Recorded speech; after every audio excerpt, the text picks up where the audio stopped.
Hey everyone, Assalamu alaikum. My name is Khadijah Safari and I am here today to tell you about my journey to Islam, what led me to finally choose to wear the hijab, and everything along the way.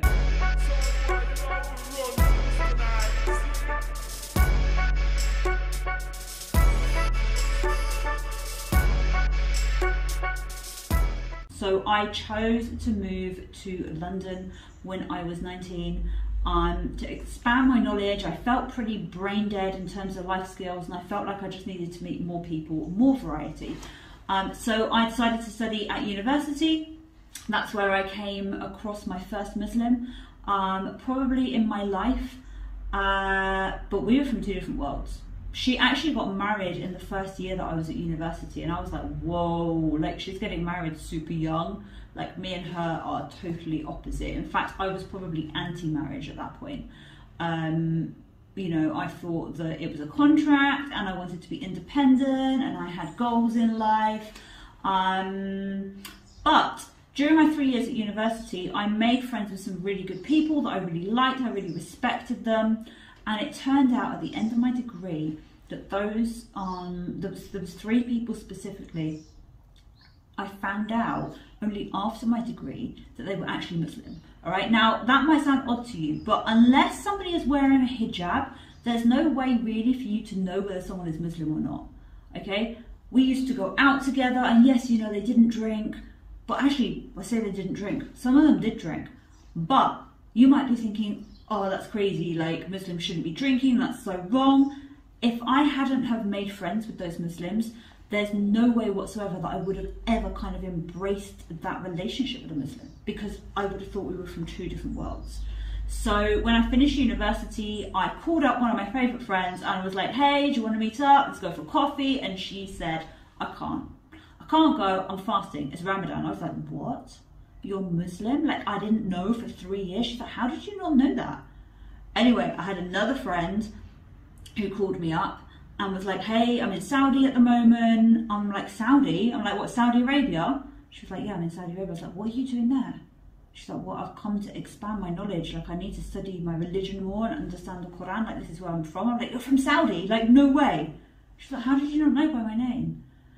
Like, this was kind of mind-blowing for me. And then I had another friend that was Turkish and her family had invited me over for dinner. And after dinner, they were like, do you want a drink? Do you want some, I think it was sherry or brandy or something like that? And I was like, aren't you Muslim? Like, I knew that they were Muslim, right? Because there was like all of these Arabic things on the walls.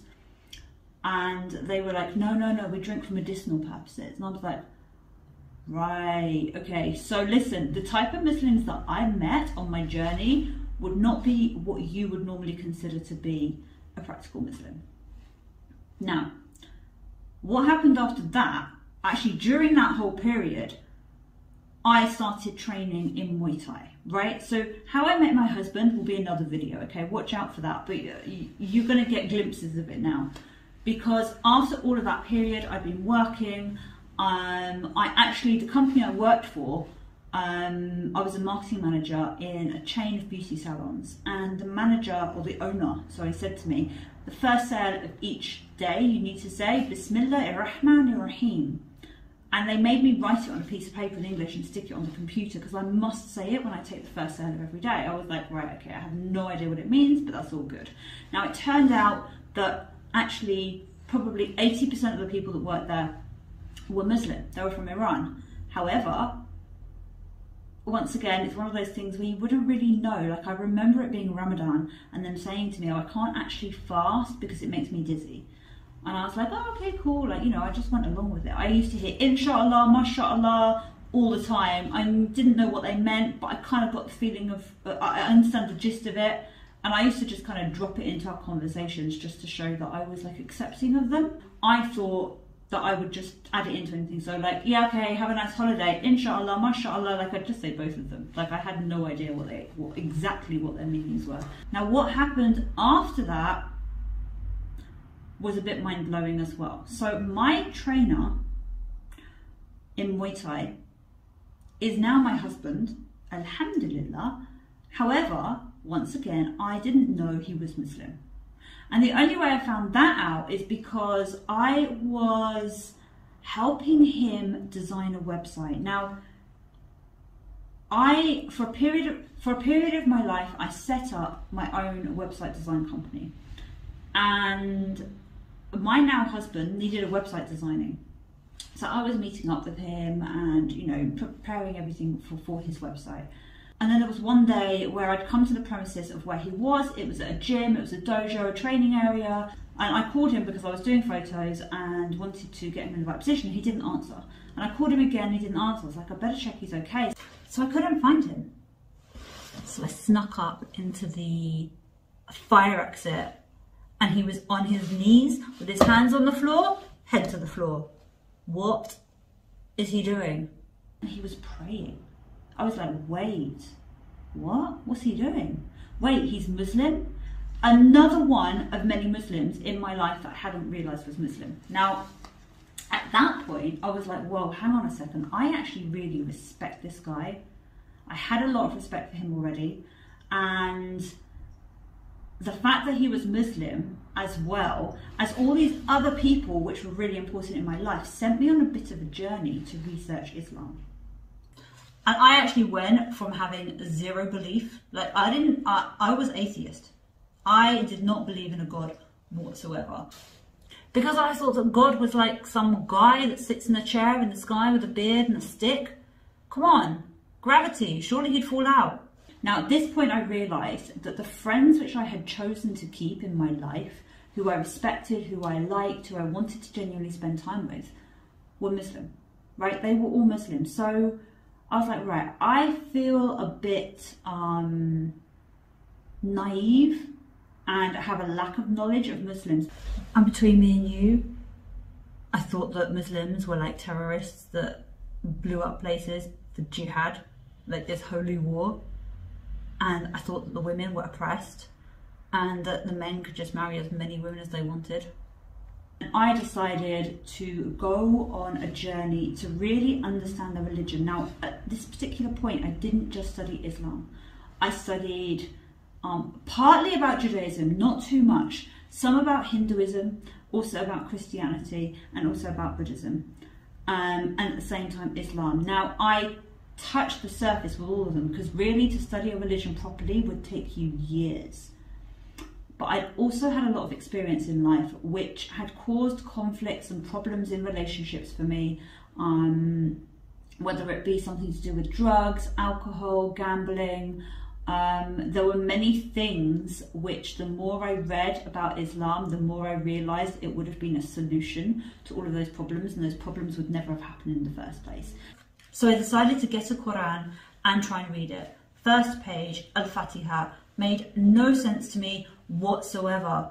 It was God, God, God, God. Now I didn't even believe in a God, so this was getting me absolutely nowhere.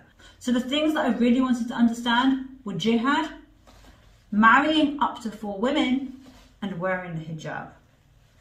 The more I understood these, when I understood about jihad and the beauty of the struggle, the internal struggle to fight against one's own desire, and then as a form of self-defense in war, it made perfect sense to me. Who wouldn't defend their own family, for example? If somebody broke into your home and tried to kill your family, are you going to defend yourself? But it says if they stop attacking, you must stop attacking. Now, when we come to hijab, this is where I had to relearn about myself. I thought that I was independent, I was confident, I didn't care what people thought about me. And then I considered wearing the hijab. And at that particular moment, I was like, there is absolutely no way whatsoever that I am going to be putting one of those on my head. Why would I not put it on my head? Because I was actually worried about what people would think about me. Now, I thought I was confident. I thought I didn't care what people thought. I thought I only dressed up for myself. And all of a sudden, I realized it was all a lie. What I thought I knew about myself was not the truth. I now had fear in me of what other people would think. I did care what people thought about me. I didn't have the confidence to wear it. And so I had to reevaluate myself and come to terms with the fact that I had a high level of vanity in me. And the only way to be truly confident would be genuinely to do something for myself and not to please others and not to worry about what they would think.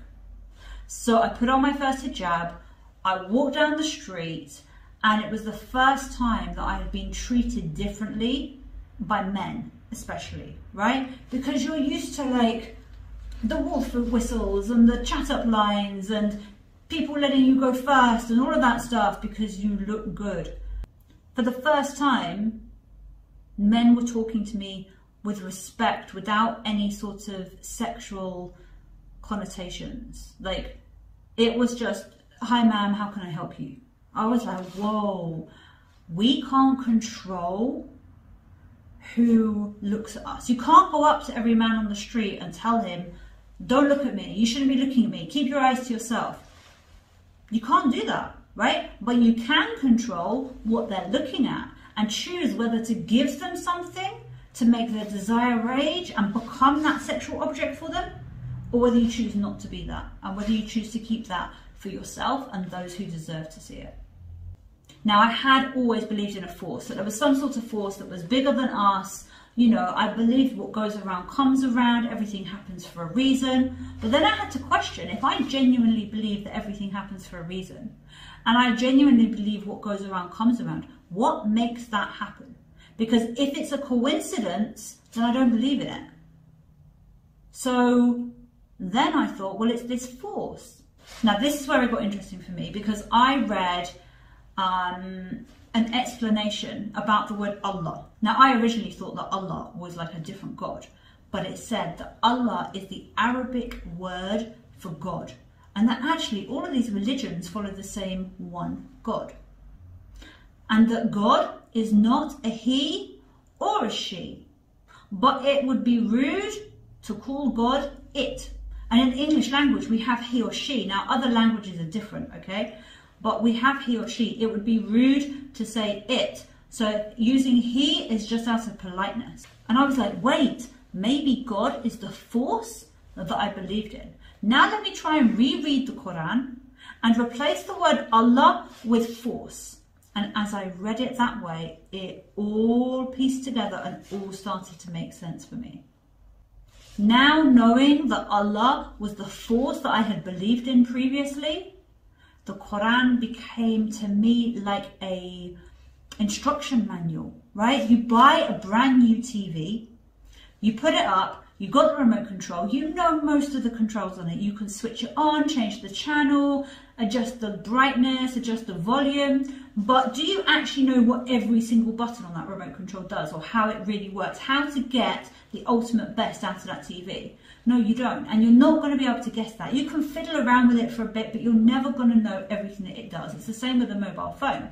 The only way you're going to know is to read the instruction manual. And I realized that the Quran was like that for humans.